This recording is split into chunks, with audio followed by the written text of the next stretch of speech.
smells like fish food.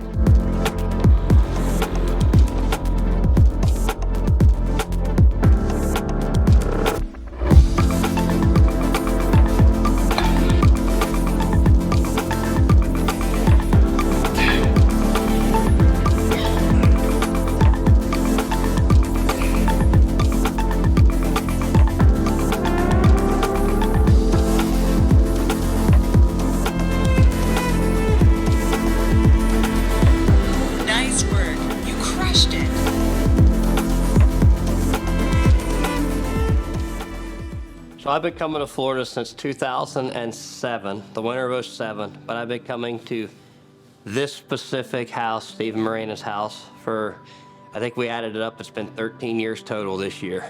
So my first time I ever came down was the winter of '07. Like I quit my job December 19th, 2007, and it wasn't a couple weeks later that I came down. I had a factory deal with KTM.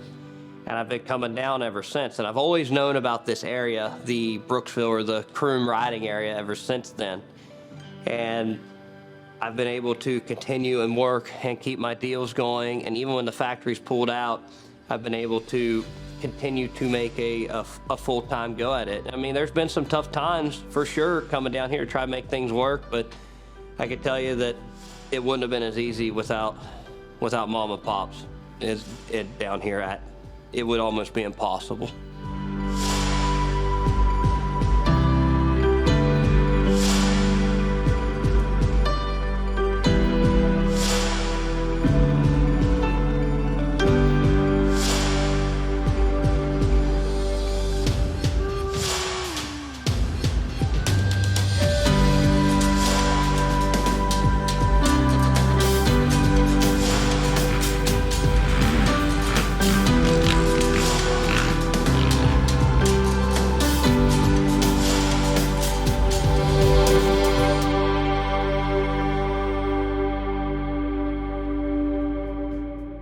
So my name is Marina Johnson, and the way that I know Adam is he lives with us 4 months out of the year. Well, once you meet my husband, you'll kind of get to know they're very much alike. Obviously, my whole entire family is into racing. My husband used to race GNCC, my son raced GNCC, so they were very much into it. Once you talk to Adam for like 2 minutes, it's just a perfect fit. You know, you get to know him. He's always true, honest self. Steve Johnson, and how I know Adam is from racing four-wheelers. I met Adam at the local FTR races and then GNCC after that. He found out that I was up here and asked me if, I wanted to go to dinner or something like that. I can't remember exactly what it was, but we essentially hit it off. I mean, he liked to eat, I liked food, I liked riding four-wheelers, he loved riding four-wheelers, and he asked me, he said, if you ever want to come back, instead of you getting a hotel, we have an extra room in the house, you're more welcome to stay. So the next year I came up and I stayed 3 days and really liked it here, really liked the vibe and just everything. And the next year I asked if I could come stay full time, and they said absolutely. And here it is, 13 years later, I'm still in this house and in this corner of the garage, and nothing's ever changed. I mean, the gray hair and stuff's changed a little bit, but nothing else has changed. We offered him to stay so he could train, not knowing for sure what we were going to get, but basically we got another son out of it. He fit right in. He always pitches in, and when he's not here, we really miss him. I used to train with him and ride when I was racing out at Croom. We spent hours on end in the shop out here when I was racing as well, and working with my bikes and his, riding bicycles, just hanging out, like on and on. He's become such a big part of our family, and honestly, when he's not here with us, we're like, come back, come back, come back. You know, it's when he's living here with us, it's like our house is whole, but when he's not here, it's like that something is missing, whether it's him taking out the trash or making coffee in the morning or just his silly self. So I'm not ready for it, but I'm hoping that he still continues to come down here and work with the kids, which, you know, he does. Training regiment when I'm down here is a little bit different at home. I don't have, and I don't want to sound mean, but I don't have the same distractions at home, right? So down here, I'm very routine. I'm very creature of habit. And Monday is always a gym day. It is after the gym. I try to be out the croom to ride by no later than 11 o'clock. And sometimes there's a group of 4 or 5 of us. Sometimes it's just 2. Sometimes it's just me. Tuesdays, always mountain bike rides with the group, with the Swamp Club. I actually stumbled into that group by accident, and because I always used to road bike down here, and the roads got so busy that I just didn't feel comfortable anymore riding on the roads. So I stumbled across that group, and they invited me in. So every Tuesday and Thursday, 6 o'clock, we leave sharp, and the rule is beer on the lips by 8. Wednesday is another gym day, and I usually do some lessons, some private lessons with some families down here. Thursday is a rest day for me. I don't do nothing. And when I say nothing, nothing. I lay in the bed, I relax, I get in the hot tub, I might run around, do some liquor store shopping, because I do like that American bourbon. And then Friday is usually another gym day.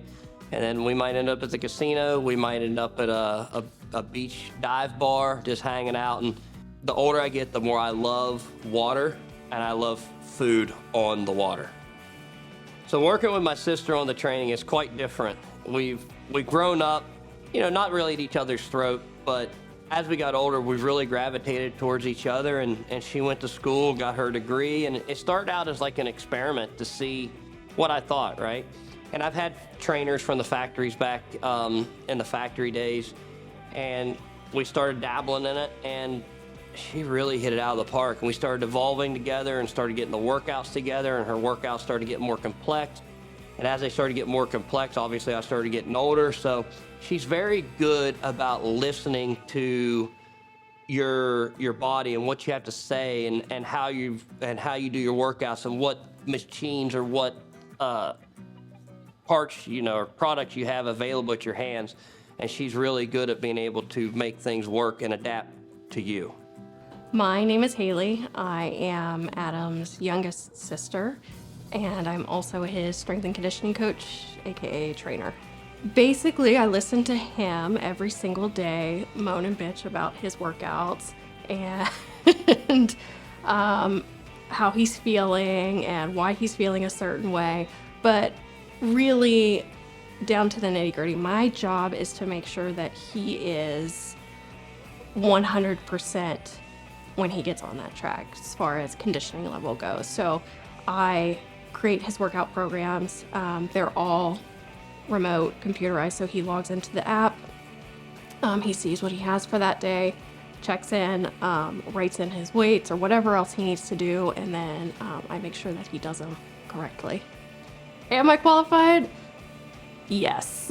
Did it take some convincing for him? Yes, because I'm his sister, and so of course he's, you don't know what you're talking about, you're my sister. So it took a while for him to actually respect and know that what I do is actually legitimate, and I do want what's best for him. There's 2 to 3 days that he's really in the gym pumping, lifting weights, and then there's usually 2 to 3 days of kind of a steady state cardio.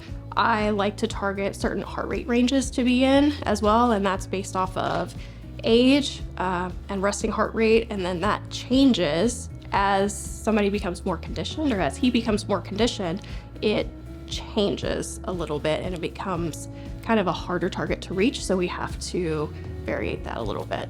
Adam as a kid was a dick.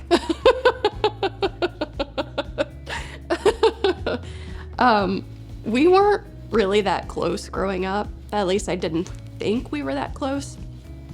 Looking back on it, I see we were, but we would always fight and bicker and tattle on each other. That's just what siblings do to each other. And I remember one time we were waiting at the bus stop at the end of our driveway, and it was cold. And I was really just agitated, and he kept breathing in my face, and his breath stunk so bad. And I told him, please stop breathing in my face. And he looked at me and he pinned me up against the bus stop and said, I will kill you. And I did everything I could to try to get out of that situation. So when we get to the school, somebody calls my mother and says, Adam has scratches all over his face. And when she found out why, we both got in trouble. So that's fantastic.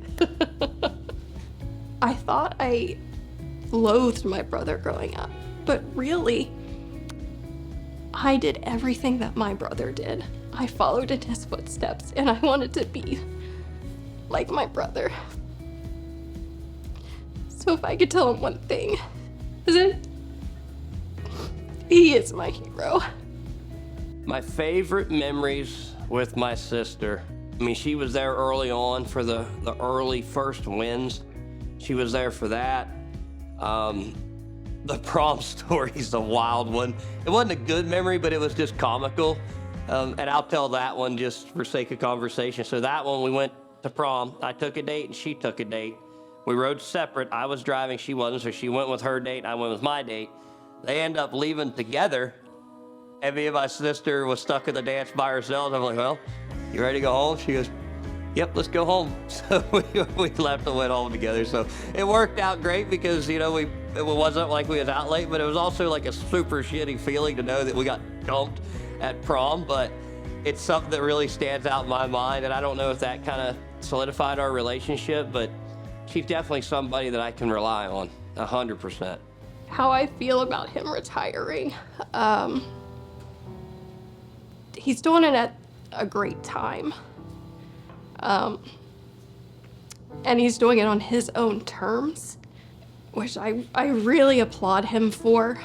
Some things have happened that have tried to push him out, and he dug his heels in and he continued. This was his dream to race. I really hope that he achieved everything he wanted to with the sport, and there's no doubt that he made a huge impact on the sport. I'm happy. I am happy that he's retiring because it's time. It's time. He put forth 100% every single year, and I'm proud of him for doing this. Don't change, man. Be you. He is probably one of the most genuine, honest people in the world. So if I could tell Adam one thing is don't change, be you. Something we've talked about, Adam retiring for a few years. You know, I've had a lot of conversations with him, and probably the toughest part is not knowing if he's going to come back next year, stay with us. Love him. I love him like a son. He's family. He's always welcome here. This is his house too. He knows where his room's at. The doors are always open to him. Always will be. And he better come back or I'll kick his ass. When I hear the name Adam McGill, I think of a fun time at the racetrack. Just an enjoyable, comfortable, lighthearted experience. And so much joy surrounds that. That's the first thing that I think of. So I do a lot of training with families, and it's not so much like the gym stuff. It's a lot of the riding techniques. I've been involved in the youth stuff for a long, long time.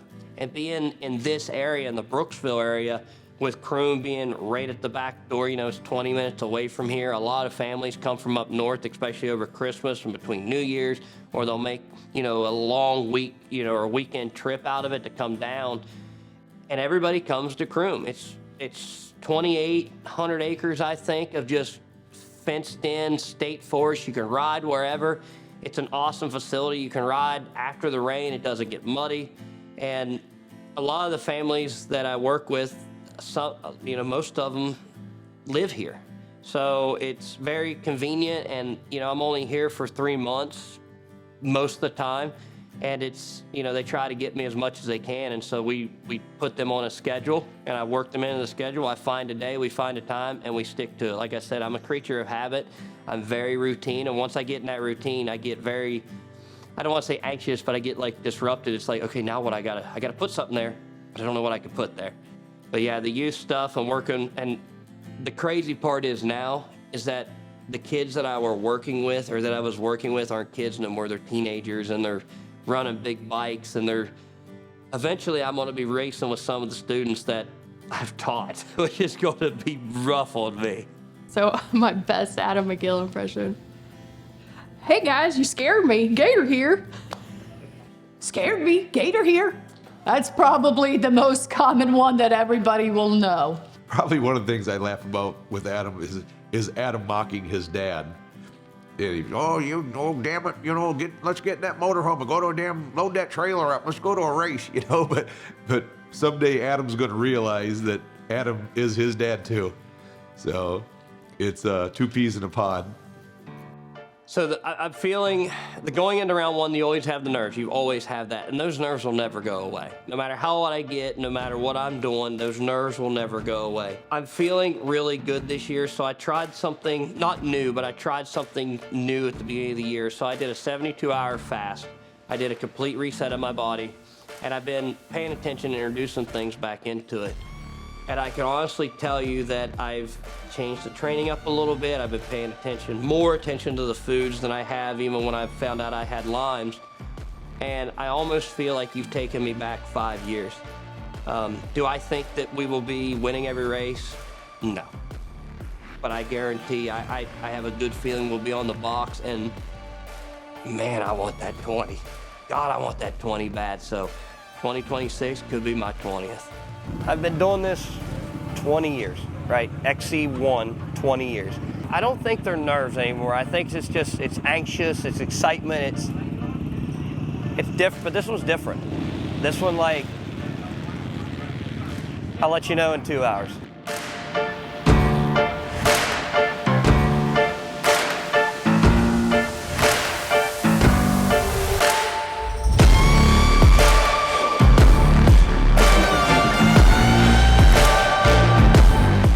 Power, stretch your chain. That's how you do it. All right.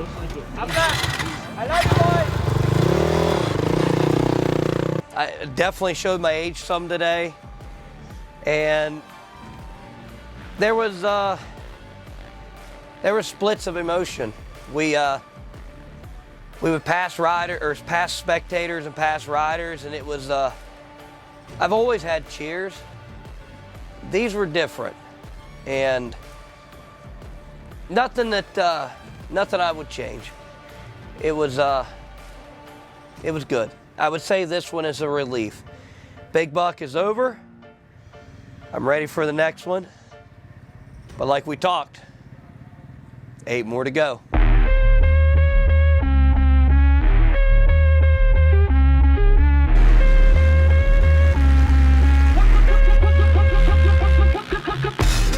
I made a post this week, and Florida's a very love-hate relationship for me. I've had a lot of good memories at this place, and I've had a lot of heartaches, a lot of heartbreaks. But this one was tough. We did Big Buck, and it was fun, and it was, not really as emotional as this one, and I don't know what it was. Like, I had people come up and say they wanted to come up and see me race one more time, and that was hard. That was hard to talk to and talk about. And something that really, really, really was pulling at me was I had a youth rider or a micro rider come up to me at the start. And I don't want you to quit. So I'm not quitting. I just want to take a break. I don't want you to go away. I want you to be here next year. And coming from a kid that's that young, it's tough. It's hard. So this one here was a hard one. I mean, the people, the crowd, the cheers. It didn't matter where we was at. I mean, yeah, we was towards the front, but it didn't matter today. Thanks everybody that came out. Thanks everybody that cheered. we've had a lot of fun.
And I've always been a fan of Camp Coker, and this one was no different. It was rough as always. It was sandy, and for the first race we ever had here, I won it till now. I've always loved this place, and you know, over the years we've done schools here, and I've always seemed to always keep coming back here, and I've got to meet the owners and the people that work the property, and I was just speaking with some of them today, and it's emotional, man. Today was tough, and the reason I say it is it's almost, I could compare it to like a Florida for me. I come back here, you know, a couple times a year, years ago, with doing the classes and on the schooling and the teaching, plus the property's great, and the people that like I said, that work here, they stay in contact with me throughout the year and watch the racing stuff. And this one was definitely a tough one. It ain't gonna hit me till I get home, but it was good. The race went well. I wouldn't say that we had a great day, but we got excited. We hit the button early, and I ain't done that in years. They held me for 15 seconds. I come through, they gave me the black flag, and I'm like, you're gonna disqualify me for this shit? But they just held me 15 seconds, let me go again, and man, I felt like I was really putting some good laps down, but shit, I rode all day by myself, so. My mom always told me I play rough, so maybe it's a good thing. Maybe nobody wants to play with me anymore.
They asked, we delivered, man, and it was a lot of fun. The hardest part was keeping it a secret. So we had it built. Me and a good friend of mine, Cody Shore, we decided to do this over the winter, and I didn't think we could get it done in a sense of being able to put a machine together to hold up, right? And got some testing on it, probably 2 hours worth of testing. And I'm telling you, if you've ever ridden one, it's 180 different from the normal four-stroke. One, it's really freaking cool. Two, it's just way different. So we brought it this weekend, we put it under the cover, we ate good. It reminded me of when I got started. all of us buddies watching old tapes, hanging out, grilling, having drinks. It was so much fun, man. So we kicked the thing over. I tried starting in third gear. It wouldn't pull it with the tire blocks. I've done some third gear starts and I had enough power to do it with no blocks, but with the blocks it was just a little bit too much.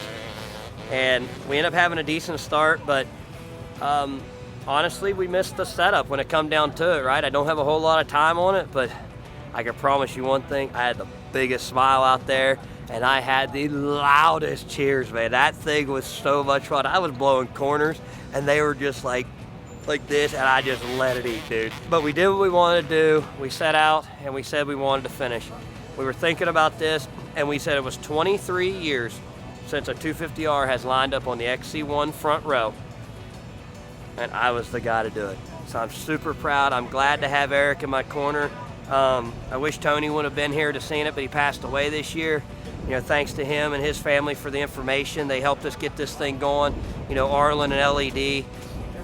Now that it's out in the open, we're gonna make some more appearances on it. And that bike in there, its name's Tony. So everybody say hello to Tony, because you're gonna see some more of him this year, baby. Whoa!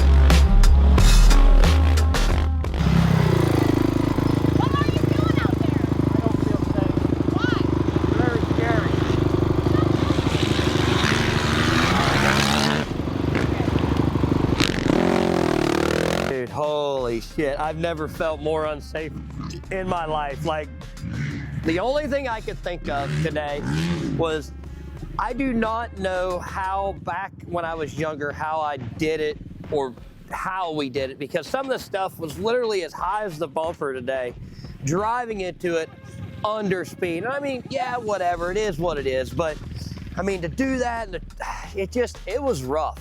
It was rough. We had a few issues with the bike. It's a new bike, it's a new build, but we'll get it fixed for the next race. And I can tell you that I'm glad I never have to come back to this place. This is one place I can give no shits about this place, dude. And then it just, from the people vandalizing stuff last night to the track to it wasn't a good weekend, man. And even like I told you today, when I pitted, I just did not feel safe. And I just, we pulled in and I seen what the issue was with the bike, which was a steering issue. And it's just the way it goes, man. And I think what the problem is, I think there's too many strokes in that. I think we need to go back to 2, if you know what I'm saying. 5, 4,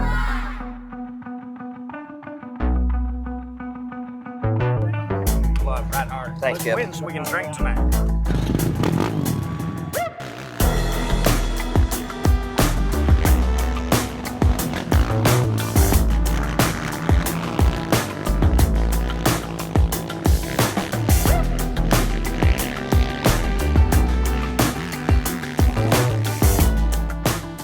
Today's a tough one, man. I had my mindset I wanted to ride my 2-stroke. I wanted to race it. I wanted to race Tony, and Cody got it together, man. Everything was looking perfect for it. And we got some rain before our start. So I opted to ride the 4-stroke just because I know how this place gets, super slick. And I wouldn't say I was having fun today. I was enjoying it, but I would say we missed the setup a little bit there at the end, but we was better at the beginning. So I don't know which one would have been better, but this one's a little bit of a bittersweet. I've had a lot of success here over the years of racing. I got my first win here as a privateer after all the factories pulled out.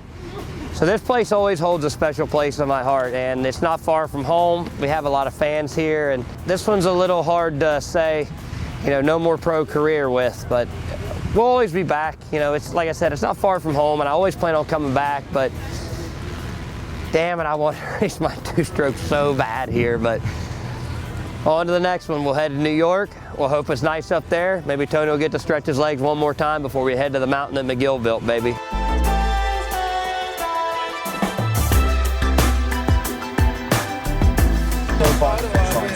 If you break down, take your machine unless you're injured. Our crew cannot tow a machine. No problem. Good luck. You know what you need? A two-stroke. I think somebody's got one. I'm still floored, especially like when you come up to here. So this reminds me a lot like how Unadilla used to be. I mean, just rows of people. But it always surprises me. They complain about production machines and shit and ATV sport and all that. But look at the amount of riders that are here, and you haven't been able to buy one of these machines since 2013. ATV sport, I think, it needs something, man. And I think it needs a youth quad first, and then it needs a 450 after.